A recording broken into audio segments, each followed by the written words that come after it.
ina kunyirwo mashira taru ithu turatuika taru kangetheri miaka iri nduraga njigirwo mashira gathitini na ngaira mukano tiatiriri tika gutindokirira mundu mashira gathitini ko we now evidence mundu ni hitieri munyitio mutware hotini na rukangethe kiria atukenia munori ni ati turamanyire magoti maitu ni independent ria maraiki BBI eja kindu kirati ndi president na Raila na kiramikia ja nturakena muno turauga atiriri kangethe okoro mundu ni yite kani hitieri ni anyito.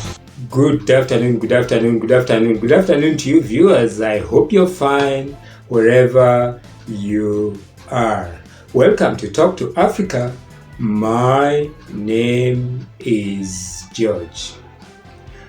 With the nomination of Martha Karua as the running mate for Raila Amolo Odinga, has the battle for Mount Kenya actually boiled down to a fight between Martha Karua and Rigathi Gachagua? If you're watching this channel for the first time, kindly consider subscribing to it. We'll highly appreciate if you join us as a subscriber. If you like any one of our videos down here, kindly like the videos on YouTube. Has the conversation changed? Has the battle for Mount Kenya boiled down to a fight between Martha Karua and Rigathi Gachagua?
na tore ndo asimio tugaga heshimasi utumwa tuteane na tutongoretio ni Raila Amolo Odinga na aramwira atiriri uhoro wa urigitani andu a Kenya mutigucoka gutukurwo ni murimu mundu ena mbeca no tari muririgitagwo na mukaiganira muri inyuothe kwe mubango retwo baba kia ati uretwo atia baba kia aramwira nyumba iria ino thini muingi muno ariona matahothaga kwigurira irio o mweri thirikari iri kuheaga nyumba iyo kana bamiri iyo ciringi 6,000 cia kwirugamirira tondu mundu ona angithinyo ndungithoma ngoro yake mundu amenyekaga na mitugo na mundu areagwo ciiko ndareagwo nyama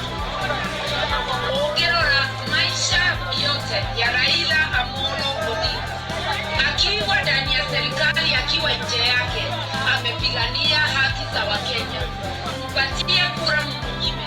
Hakuna siku amekoma kupigania haki ya Mkenya.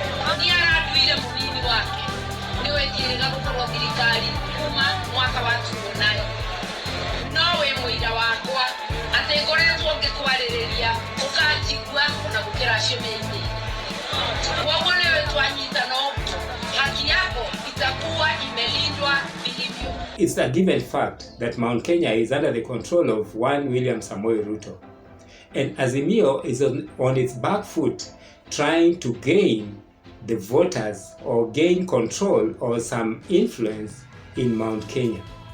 This is partly due to Ruto's campaign, but largely due to the differences between the Luo community, historical differences between the Luo community and the Kikuyu community. So as it is, William Samoei Ruto took advantage of that fact, and actually William Samoei Ruto is riding on the back of a monster. He doesn't own the monster. The monster, is a wild monster going his direction. So with the entry of Martha Karua, it's like the conversation is changing. Martha Karua entered the race 6 days ago after being nominated by Raila Amolo Odinga and actually kicked off her campaigns in central Kenya, which has actually been getting a lot of traction. This has made the Kenya Kwanza team go on their defense. On the other hand, the choice of Rigathi Gachagua has kind of helped Mount Kenya voters see a clearer picture. Mount Kenya has been looking mainly for a leader, somebody in government.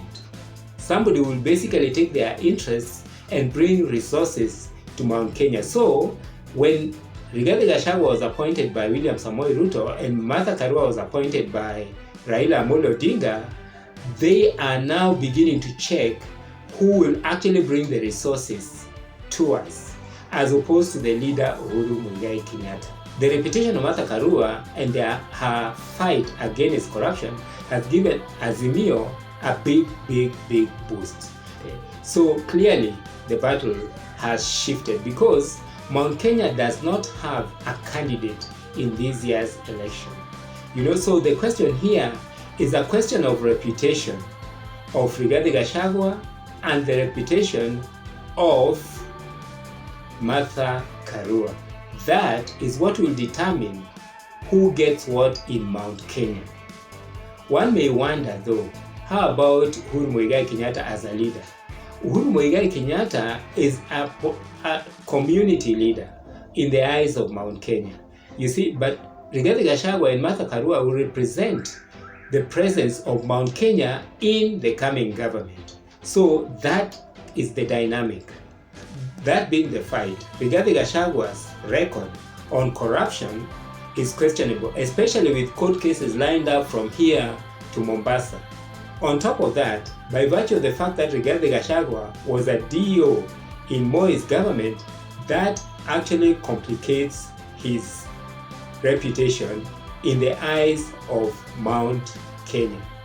By the way, on his matter of service as DO in Moi's regime, Rigathi Gachagua said this when he was questioned by a vernacular radio or TV station.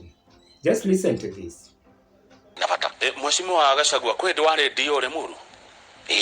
Okay. Tondu he mundu andumira message ajira kama wira Mheshimiwa Gachagua aririkane uria andu a Limuru mahurirwo hende ya mucemanio wa Mheshimiwa Nyanja kwambira na gugituika ati Nyanja ni aruma president wa hende yo Moi. No, maundu macio mari kuoka ngethe miaka ya 1990s na maundu macio nimo maninirwo ni multipartyism. Ithu twari thirikari-ini ya Moi no ni tindari Moi na tindari president na president niwe bururi gwikaga uria arenda no uria ugaga niguo gwikagwo na maundu mothe maria mahitanaga murigo ucio wa president tu wa mundu ungi ithuĩ turi andu a gwathwo na andu a gwathika turi andu a kirauni akuga yesa hindi iyo. You remember that Uhuru Muigai Kenyatta has not just been trying things. After testing waters, Uhuru Muigai Kenyatta has taken deliberate steps, step by step, attempting to penetrate the mountain, given that the wave anti-Luos or anti-Raila Amolo Odinga was so high. You remember, Uhuru Muigai Kenyatta started by hinting that he supports Raila Amolo Odinga, and a lot of people did not believe it, right? Then secondly, Uhuru Muigai Kenyatta started using his close friends like Morathe, to try and actually begin to talk there and see the reaction of this same Mount Kenya that we are talking about today. Okay? Then when that didn't quite work out, Uhuru Muigai Kenyatta sent Raila Amolo Odinga to meet influential business people in Mount Kenya, where Peter Kenneth came in handy, wakina SK Masharia, This is a systematic thing. Then eventually, Uhuru Muigai Kenyatta declared support for Raila Amolo Odinga. You remember the two conventions, one for Jubilee and the other one for ODM, where Kalonzo was playing hide and seek, right? Yeah, so it's been systematic. Then thereafter, Uhuru Muigai Kenyatta started using the Jubilee team, wakina Jeremiah Kioni, wakina Sabina Chege, and things like that, and people like that. Then now enters Martha Karua. Martha Karua has taken a totally different approach. Martha Karua has begun by being a listener to Mount Kenya and actually people are listening. In fact, she's not confrontational. And as it appears, Kenya Kwanza right now is panicking. Somebody pushed the panic button. So Uhuru Muigai Kenyatta using Martha Karua is just one of those steps that he's using to actually penetrate Mount Kenya. So he's pinning the tiger by its tail, and Martha Karua so far is doing so well. So is this going to change the conversation, or is the conversation changing? Yes, the conversation is changed in Mount Kenya. But Martha Karua too knows that this is a long haul. We still have at least 73 days to go to the elections, and it will take time. In her own words, Martha Karua has said that first she's planting, then she will water, and then she will put fertilizer, and then expect to get harvest. You see, Martha Karua's approach is totally opposed to the approaches that there have been there initially by people campaigning for Azimio in Mount Kenya. You remember, even the MPs in Mount Kenya were not in Jubilee in Mount Kenya were not very comfortable using Raila Amolo Odinga's picture in their posters. But Martha Karua has come in clearly and actually using the picture and talking directly to people, given that fact. Initially, they started by actually throwing stones and things like that. But slowly, in the 6 days, what we've seen is that people now are listening. They are paying attention to Martha Karua. And that is one major step forward. This is the difference. So far, I would say that the Kenya Kwanza team of Rigathi Gachagua and actually William Samoei Ruto have not been able to configure or have a counter narrative to what Martha Karua is doing. And let me tell you, they don't have the patience to do that. I can assure you that. My question to you is simple. Has the battle for Mount Kenya boiled down to a fight between Martha Karua and Rigathi Gachagua? Is this what will determine the outcome of the votes in Mount Kenya? Thank you very much for tuning in. Welcome to Talk to Africa.